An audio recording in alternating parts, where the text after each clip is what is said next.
J'en ai assez de la religion, de l'Église, de la Bible, des chrétiens et du christianisme. Je ne veux plus rien avoir à faire avec tout cela. Voilà les mots que prononça un jeune homme nommé Josh McDowell. À cette époque, Josh voulait prouver que le christianisme était intellectuellement absurde. Il croyait qu'un esprit rationnel pouvait facilement démontrer que la Bible n'était qu'un livre parmi tant d'autres.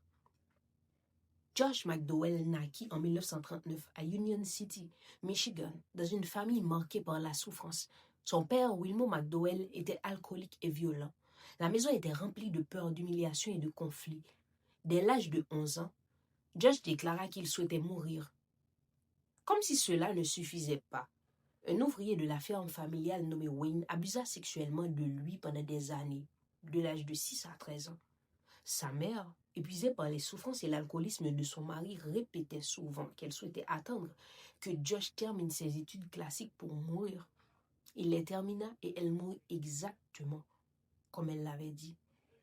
Plus tard à l'université, Josh rencontra des étudiants chrétiens qui ne semblaient pas à l'image qu'ils se faisaient des croyants. Leur paix intérieure et leur assurance intellectuelle le dérangeaient profondément. Par défi et presque par vengeance intellectuelle, il décida d'enquêter sérieusement sur les fondements historiques du christianisme pour le réfuter publiquement.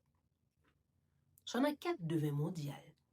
Il étudia des manuscrits anciens, compara les preuves historiques et découvrit que le Nouveau Testament possède une base documentaire exceptionnelle, bien plus riche que celle des autres textes antiques. Les manuscrits de la Mère morte renforcèrent encore sa confiance dans la fiabilité de la transmission biblique. Il étudia aussi les témoignages des premiers disciples, des hommes qui parlaient comme des témoins oculaires publiquement devant des adversaires capables de les contredire sur le champ si leur déclaration était fausse.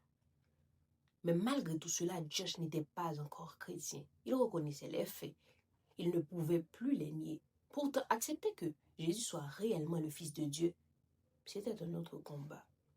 Alors un jour, seul avec lui-même et le poids de toutes ses découvertes, quelque chose qu'aucun livre ne pouvait expliquer le terrassa. Il fit une simple prière. Josh dira plus tard que ce ne furent pas seulement des arguments qui transformèrent sa vie, mais une rencontre personnelle avec Christ. Quelque temps après, servant dans la garde nationale aérienne américaine, Josh subit une blessure à la tête et fut renvoyé du service militaire. Encore gravement blessé, il retourna chez lui.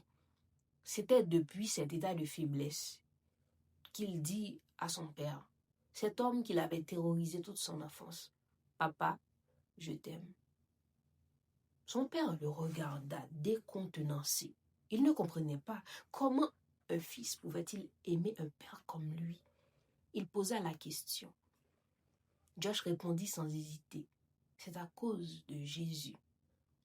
Ces quelques mots suffirent. Son père, touché au plus profond, pria ce jour-là et reçut Jésus-Christ. Peu après, il devint sobre.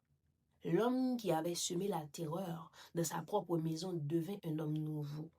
Cette transformation bouleversa toute leur ville. Environ une centaine de personnes vinrent à Christ en voyant sa vie transformée. Josh trouva aussi la force de pardonner à Wayne, l'homme qui avait brisé une partie de son enfance. Aujourd'hui, Josh McDowell est reconnu mondialement comme écrivain, conférencier et apologiste chrétien. Ses livres, bien plus qu'un charpentier, et des preuves qui demandent un verdict, ont été lus par des dizaines de millions de personnes dans le monde entier. Son histoire nous rappelle que la recherche de la vérité n'est jamais seulement intellectuelle. Nos blessures, nos colères, notre passé peuvent devenir des murs qui nous empêchent d'examiner honnêtement certaines choses. Parfois, nous rejetons une idée, non parce qu'elle est fausse, mais parce qu'elle touche une douleur profonde en nous.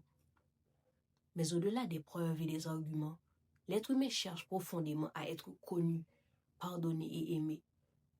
Et pour Josh McDowell, cette réponse s'est trouvée en Jésus-Christ. Je suis Christelle Fabi-Joseph, je participe au concours apologétique organisé par le Club apologétique. Ce concours s'intitule Concours Athanas d'Alexandrie.